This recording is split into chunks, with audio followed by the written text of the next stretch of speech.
The problem for me, in my opinion, is more for the Democratic Party than for the society itself, because the Democratic Party is being infiltrated by these jihadist Marxists, which is a contra natura movement. This movement will have a very short life because it's against nature, because the Muslims hate the left. It was a non-confidence vote in the previous governing parties, because the previous government coalition was a very unlucky construction, to put it mildly. It blew up in the faces of all four parties who participated in it. Wilders had some losses, but the biggest loser, actually nobody talks about them anymore, was NSC, a party that went from 20 seats to 0. So what kind of human rights? I mean, just because you cross the Mediterranean, you become a subject of human rights. And what about my human rights? People that came before us died because of our countries. Our values were built for centuries in our countries. And these people come and they use everything we created. They use everything we don't like. And so they are taking human rights from us. So things change. Let's change the institutions as well. So hello and welcome back to the MCC Brussels podcast. I'm, as ever, Jacob Reynolds. And before we kick off this week, I wanted to say a huge thank you to everybody who put in the work for our last episode to make a comment or to like. We noted on our last episode that conservative voices on the big platforms like YouTube are really facing a lot of trouble at the moment with new regulations brought in by the European Union, which is really curtailing our reach. And thanks to the hard work and the effort of all of our listeners and viewers, we actually really made a big impact on our last episode. And so we're really, really grateful for all of your likes and comments. So please keep them coming for this episode. But today on the podcast, we got lots to get through. We want to take a look at whether the election of Mandani in New York, the New York mayor, bodes ill for the future of Europe and whether that's something we're going to see in Europe. We want to digest the results of the Dutch election and see what went wrong for Wilders, or did it? And finally, we want to take a look at whether it's finally becoming possible to have reform of the European Court of Human Rights. Joining us this week on the podcast, delighted to welcome back our colleague Richard Schenk. Welcome. It is a pleasure. And our special guest this week is António Tânger Corrêa, who's an MEP in the European Parliament and represents Chega. And we're going to talk a little bit about Chega, and it's a especially exciting time for Chega coming up. So we're going to talk about that later. But welcome. Thank you very much for having me here. We're really delighted to have you on, so thank you. So as we sit and record this, we've just got the news that Zoran Mandani and you become the next mayor of New York City. Not a surprise for many people, but we don't like to focus too much on America on this podcast. But we wanted to ask the question because I think there's a possibility that this kind of Mandami-style politics, a coalition of pro-Palestine, pro-identity politics, pro-Islamist, broadly speaking, third-worldist forces, is actually become something of a blueprint for things here in the European Union. In fact, we're going to talk about the Dutch election, where in some ways a kind of similar candidate arguably won. But Richie, what do you think about the election of Mandani? Do you think this kind of model of the uniting both the kind of Islamist pro-Palestine group and the radical left, is that something that we're going to see perhaps more in the European Union? It already happened last year in France, for example. La France Insoumise and similar forces, they actually managed to retain about 80% of the Muslim votes, which makes them almost like a confessional party. So the Christian Democrats in Italy in the 1960s had similar rates in the Roman Catholic population. So this is very, very interesting that we have some parties who actually discovered this. Also in Belgium, the Labour Party, as it is called, they have very high retention rates also here among Muslim voters. But I think what's very interesting in New York, because there is no significant Arab population in New York, it was much more like a identity politics exercise for many minorities who were actually not coming from the same ethnic background as Zoran Mamdani himself. So, and a lot of white people who are also very much into identity politics, especially younger university-educated liberal people. I think that's the way to go for the European left currently as well. If you look into Germany, for example, the Greens gave up on their approach to reach into the political center, because they were under pressure from the left party as well. So the left party outflanked them on the identity politics and left liberalism axis by far, and now they just shifted back to the left. We see a polarization on the political left across the entire Western world currently. Yeah, and Antonio, is this I mean, we don't want to talk about America too much, but is this, we see it, don't we, in Europe, this kind of dangerous alliance between the Islamists and the far left? Well, what I think is, I'm sorry to disagree, but I think in Europe is not going to follow that line, because the Islam is much more exposed in Europe than it is in the United States. So the population in New York is not exposed to what we are here in Europe. When you walk the streets of Europe nowadays, you're totally exposed to Islam, to Islamism, to what they say, how they behave, and how they treat the cities, which are our own cities. And in fact, they are less and less our own. So I think on the opposite side, I think there is a fresh move in Europe, moving more to the right, or if you want, a less political, less ideological right or conservatism in Europe, because there was a wave in 1968 that provoked a left, let's say leftist, Marxist-oriented wave, and now the wall, and it's coming back, and it's coming back on our side. You see the elections in the Czech Republic, you see the elections in Austria, you see the elections in Portugal. We became the second. We beat the socialists, Chega. And you see the elections, I mean, the right is also finally mounting in Spain. So all these countries, they really, you can see the wave, a new wave coming up. As the election of Mandani in New York, I mean, it's not only that the Arab community, the Muslim community is very exposed, but it's not the first time the Democrats win in New York. On the contrary, there is a tradition of Democrats. The problem, for me, in my opinion, is more for the Democratic Party than for the society itself, because the Democratic Party is being infiltrated by these, as you said, jihadists, Marxists, and so on, the left, with the extreme Muslim movements, the Muslim Brotherhood, and so on, which is a contra natura movement. This movement will have a very short life because it's against nature, because the Muslims hate the left. And the left has no idea that they picked up the Muslims and the political Islam because they were out of ideas, they were out of arguments. So they saw that conflict in the Middle East, which I know quite well because I served there many years. They saw that as an opportunity to come up to limelight again. So that's a little bit my first analysis on it. Yeah, and Richard, this is actually an important point. And in many ways, the kind of coalition that the leftist groups are forming with slightly Islamist or third worldist forces is in fact actually a sign of their weakness. So Mandami in one of his speeches was talking about this is going to be a victory for the Mexican abuelitas, Uzbek taxi drivers, Somali cooks. And so it goes on like this, and it shows that actually they no longer have a kind of broad platform, a broad ideological platform that they can appeal to, and so they're trying to piece together these different interest groups. What made the political left successful, at least in Europe, it was always a coalition between the working class, usually, and let's say call it out, white European working classes and liberal urban elites. This was the secret for success for the Labour Party in Britain, and also for the Social Democratic Party in France, Germany, and so on. This completely is out of. This is the past. It doesn't happen anymore. They have completely lost the working class. Often enough because already years and decades ago, because they didn't follow up with the change of the economy. They were very much in preserving economic structures instead of creating new ones. So very innovation unfriendly economic policies that they have made. Then they have come out of sync with the welfare policies in the political left, because they have created a lot of policies that are basically paying people to not work, be it pension policies, welfare policies, whatever. This doesn't resonate with workers, because they actually value work, and they despise laziness. So that's they completely lost this kind of sense. Then migration, we don't have to talk a lot about migration.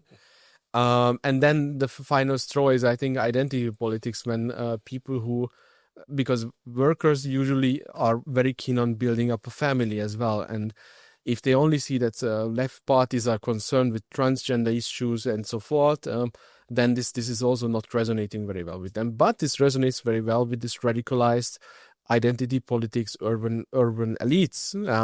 And this is very comforting for them, for these parties also, because now they get cheers in the media and all the in arts and the cultural scene. They are cheered at, while they use the political fight outside in the real constituencies. Yeah, and António, this is actually a question I wanted to put to you, because you're right in noting that New York has often been a Democrat kind of city, and I think one of the things maybe we see increasingly across the Western world, America and Europe, is that there's this kind of contrast between the urban elite in the cities and the kind of greater mass of people outside. And so I wanted your take on, how do we either break into the cities, or what's the fate? Do we just abandon the cities to their fate of being like clusters of... Well, I don't think so, because, I mean, work is in the cities. I mean, if you get out of the cities, you are left with no work. And, of course, today there were some, they come from the past days as well, from the Jewish part. I mean, some Jewish leaders saying, go away from New York, go to somewhere else, because New York is no longer your city. I mean, this is a kind of exaggeration.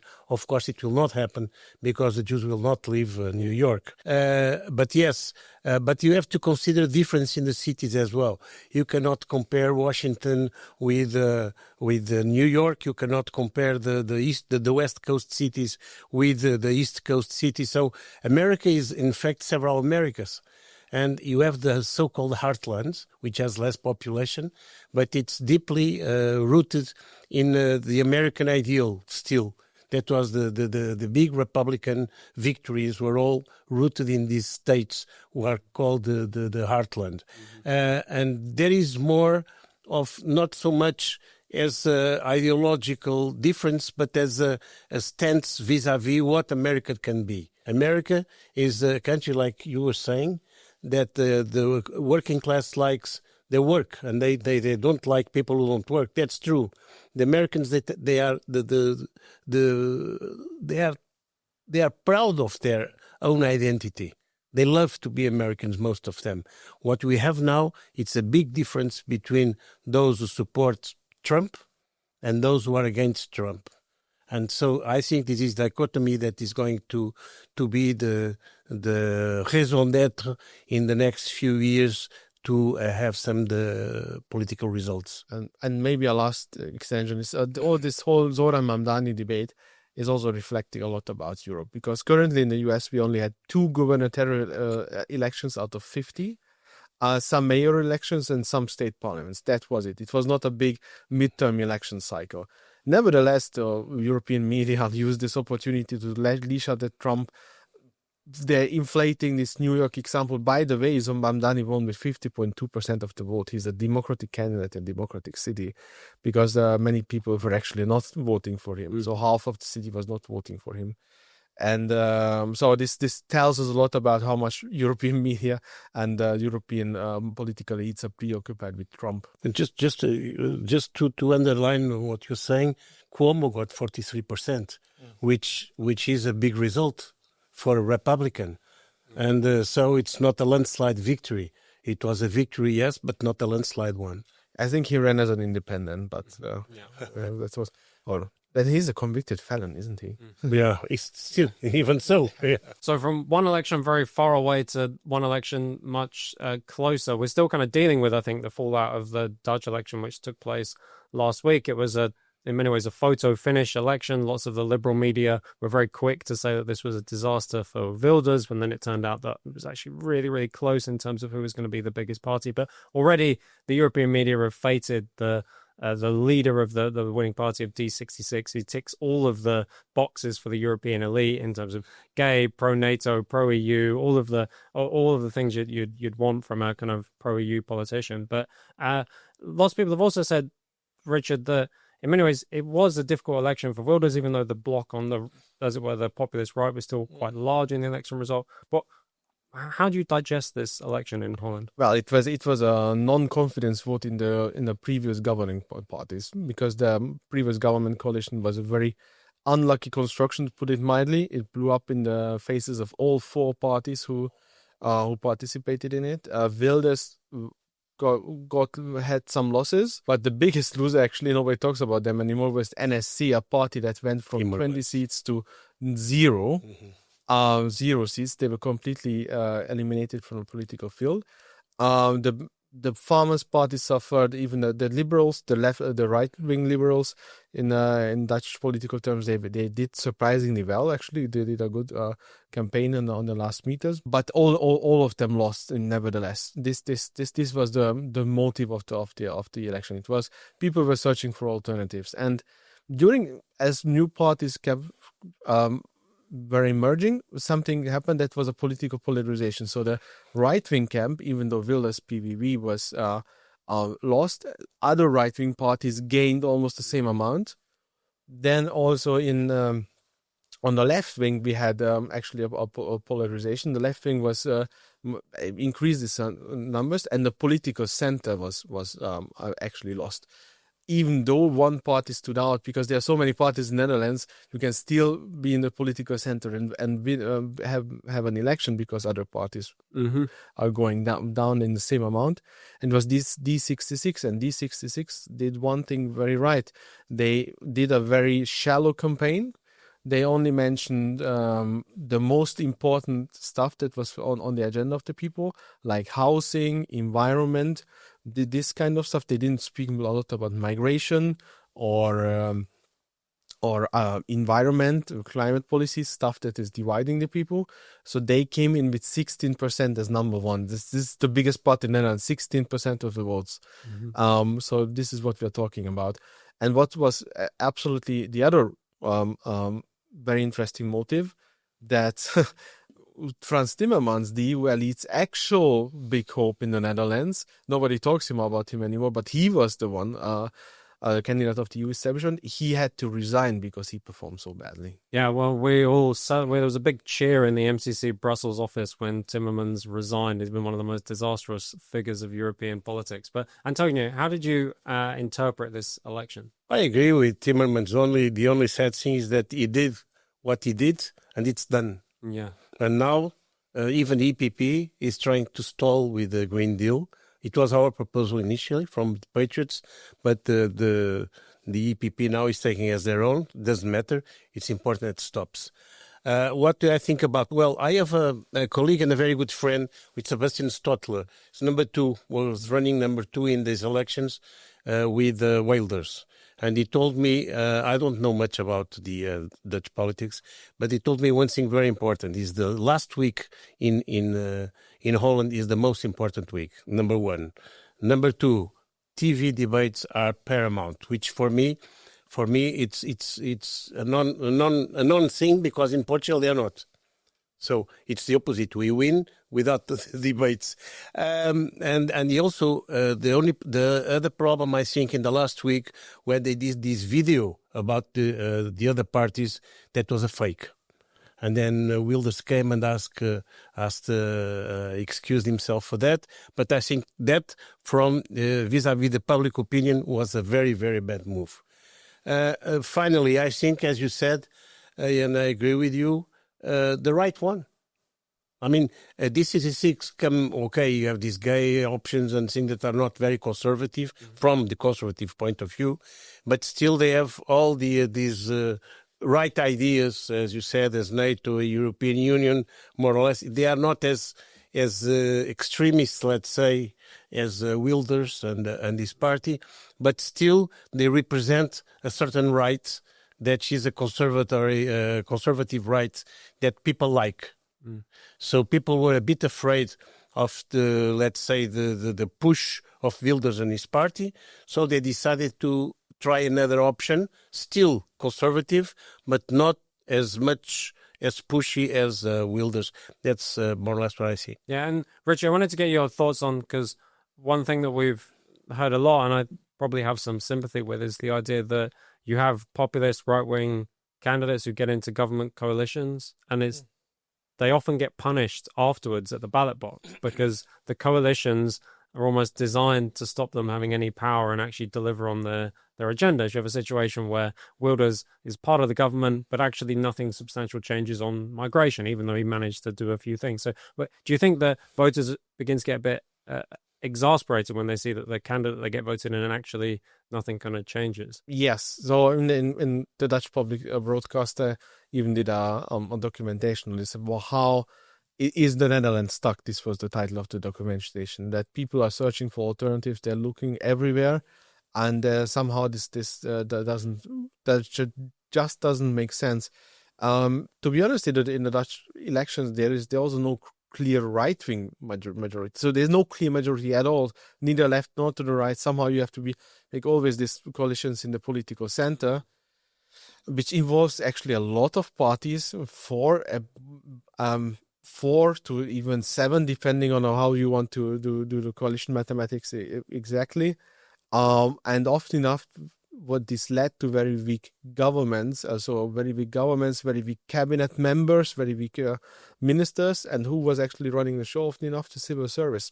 Because the last time the Netherlands had like half a year of coalition negotiations, even in 2021, when Mark Rutte became prime minister, was like 400 days of extremely long time. Don't quote me on the 400 days, but extremely long time. And so this led to civil service becoming more and more basically into a government. And António, we've touched on it a little bit, but in many ways this was the importance of this election was kind of, even though you have a pro-EU, pro-NATO, pro-identity politics candidate kind of coming top, in many ways lots of the extreme stuff, the environmental stuff, the migration policies, in order to win, it shows you can't be associated with the Green Deal or with environmental policies, even if you're broadly a kind of liberal candidate. That's the good news. For you, for us, it's a good news, because what I think also in the land that we are saying, of what you're saying, politics in Europe are getting less and less politicized. It's the real programs that are interesting for the people. So if the people think that in the end of this tunnel I can see that light, they will go for it. I mean, less, this is Marxist, this is capitalist, this is liberal, it's no longer important. The fight here has 2 aspects. The first one is the interest of the citizens and the interest of the society. The number 2 is a deep fight between totalitarianism and freedom. And this second fight has not yet reached the spirit of the citizens of Europe. It has to, because our future depends on that. So before we get on to our last topic, we have you here on the podcast, António, and I really wanted to ask about Chega, because it's been an incredible story for Chega with political success. Could you give us a sense of what's going on in Portugal? Chega, I think, are second in the polls, on track to make the runoff for the next presidential election. What's going on, and why have Chega enjoyed this extraordinary success? As I was telling you, now the people are more concerned with their own future and less with their ideologies. Chega is a conservative party, but economically kind of liberal. I mean, less state, more private initiative, for sure. So it's on this sense is liberal, not liberal on the sense of the liberal parties, but liberal. And I think that's also a party that says the things that people think, because people see that things are not right. They are not right in immigration, they are not right in economics, they are not right in corruption, they are not right in management of the country itself and the management of the resources. And Chega says it without fear, with courage, and that goes into the heart of people. First, and if I may remind people who are watching us, we started 6 years ago with 1 member of parliament. And then we have another election. All this in a period of 6 years. 6 years, we elected 12. From 12, we went to 50. And the last elections this year, we got 60, becoming the second biggest party in the Portuguese parliament. And this never happened before. And if we see that the Socialist Party that became third is there for 50 years, and it was the longest reigning party in Portugal for this period, also with the Social Democrats. But Social Democrats in Portugal are center-right. They are not the classic Social Democrats in Europe. So what I think is, and we have a great leader, I must say that, because there is no problem of leadership in Chega. You see, throughout the years, the leaders of the other parties, they change, they get challenged, they fight, and so on. With Chega, the leadership of André Ventura is absolutely unquestionable. Nobody questions his leadership. It's not because it's a dictatorship, but we recognize that the man is good. And the man is the right person to be as the president of Chega. So I have I'm free to tell this because I'm the first vice president. So I could say, no, I want to be president better than him, but I'm not. He is the right person on the right place. So I think part of the success of Chega is this one. And the other thing is the other parties, what we call them the system parties of the system, they see a reality that is no longer. And people, they can see in front of their eyes that the reality that those parties say, it's not true. Yeah, I've actually taken to, I've seen that Chega talk about the parties of the system. I've taken to using that phrase because I think it captures something, Richard, really important, actually is widely applicable in European politics, isn't it? That it's the parties of the system that are kind of discredited and the open space for new entrants. We are moving in many European countries towards a two-party system, a two-party family system. That's the correct one. When we have a broad political center that is basically uniting all the time in the name of the cordon sanitaire or firewall against the populist, right? That's the case. That was the case in France, in Germany, after the last elections. I mean, currently in Germany, for example, the Christian Democrats, the Social Democrats, the Greens and the Left Party are all cooperating against the AfD. So that's and we had the same in the European Parliament. First, it was only EPP, and Social Democrats. Then they needed to Liberals as well. Then now we are cooperating with the Greens as well as Ursula von der Leyen does. So we see that this political center, because it's united by only one thing, that they want to be in power. They are struggling with implementing effective policies that are tackling the needs of the people, and their only answer to this is to expand the centrist alliance, which leads to the complete blurring of the political profiles of these parties, which on the long run is just actually not benefiting them at all. But they think that's the only option. I agree, but this is not benefiting them, and many cracks are showing up now. Yeah, already. And actually, then one of those system issues, which we wanted to touch on last on this week's podcast, is about the European Court of Human Rights. Now, we, MCC Brussels, we had a big event a few weeks ago on the European Court of Human Rights, and the mood then was very much any criticism of this treaty is forbidden. The president of the Council of Europe came out and criticized anybody, including Belgium, who was criticizing the growing power of the court. But now that there's some suggestion that the music is beginning to change a little bit, and that actually it's maybe more possible now to conceive of reforms or an alternative. Richard, is this the kind of weight of political opinion shifting? Yes, but it's shifting because there are many problems out there created by this treaties. It sounds great that we have a European Convention on Human Rights. It sounds great that the European Union treaties now contain a Charter of Fundamental Rights. Then every national constitution has fundamental rights, and then sometimes even state constitutions have one, and so on and so on. This has created a legal system where basically from the top to the down, you need to gold plate regulations in order to be fulfill all these regulations. So and then you have also activist courts in many cases, like the European Court of Human Rights has expanded its jurisdiction over areas over the last decades that went beyond the expansion of the convention itself. So it is not to mention developments at national level, what's going on there. So we have created a legal system where democratically elected governments and parliaments, and not even the EU actually, they are not able to steer many fundamental processes anymore. So I begin with all this rulings on climate change that came out of this as a result, which is very paradoxical.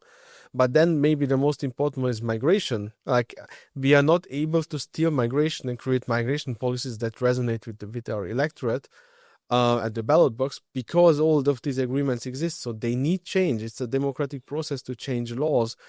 They are not sacrosanct. It's not the Bible we are talking about. They were created by parliaments actually when they ratify these conventions, and they can be changed as well. And António, I know it's actually in Portugal, especially, is one of these examples where the national courts are actually gone even beyond the European Court of Human Rights. So it's not just about abolishing or dealing with the kind of court in Strasbourg. It's also about getting to grips with our own legal systems in our own countries. Yeah, they were taken, the courts in Portugal were taken by the extreme left at a certain point in time after the revolution, and they still are in a certain measure. And what happens in the Court of Human Rights is ECHR, and our courts is very similar, because the woke process took them ideologically. So they became not only administrators of the justice, but judges of the human conduct. Of course, as you were saying, everything moves in this world. Everything adjusts and adapts. Of course, that an institution that was created years ago with a certain vis-a-vis a certain reality is no longer there's no longer the same efficiency for it was created. So it has to change. Agreements have to change. And the one thing, for instance, to give you an example, data agreements were celebrated 30 years ago, and they are right now obsolete. So what kind of human rights? I mean, just because you cross the Mediterranean, you become a subject of human rights. And what about my human rights? As Portuguese, as Belgian, as German, as French, I have human rights in my country. I don't have to sleep like many Europeans do under the bridges. They don't have houses to live. They live very poorly. They are afraid. They don't eat. So what about their human rights? We have to care about our human rights first, because we build our countries. People that came before us died because of our countries. Our values were built for centuries in our countries. And these people come and they use everything we created. They use everything we don't like. And so they are taking human rights from us. So things change. Let's change the institutions as well. Yeah, exactly. That's something, as for our viewers that can look at some of the speeches from our important event on human rights, we have a report on the same topic, on the role of the ECHR, but I completely agree with António. But before we ended today, we wanted to touch on something that we haven't mentioned so far on the podcast, which is that if you're in Brussels, there's this incredible conspiracy, paranoia about a supposed spy ring operating out of the Hungarian embassy. And António, you came into the podcast and you said you have something you really want to share on this. So we're interested. Today, news from today. There was all this brouhaha that was a ring of spies with a base on the Hungarian embassy and in the European Union Democracy Shield Committee today, in which I'm the coordinator. It was brought as a topic, to make it a big fuss about, and of course to penalize Orban and the Hungarian government. So we were there. Came the witness. The witness was a nobody, a worker of the commission, and what he said was, no, I was just working, and a couple of people from the Hungarian embassy approached me to ask for some information, which is not confidential and is a public information. That's what happened. So the whole ring of spies was today dismounted in this audition in our committee. So you see, they want to make it happen, but it will not happen. No. Well, the Democracy Shield is also a really important topic that maybe we should have you back on, António, to talk about. We're going to release a report on this very soon from MCC Brussels, because it's hugely important topic, but we'll have you back to talk on that. With pleasure, anytime. But for now on the MCC Brussels podcast, that's it. As I say, thank you so much for all of your likes and comments. It really means a lot to us, and it does help us break through some of the algorithmic manipulation that we know there is against voices like us on the right and conservative, patriotic voices on social media. So please keep them coming. We'd love to hear all of your comments. But for now, António, thanks so much for coming. Thank you. Thank you for having me. And Richie, thanks so much for coming back on. It was a pleasure. We'll see you same time next week on the MCC Brussels podcast. Thank you.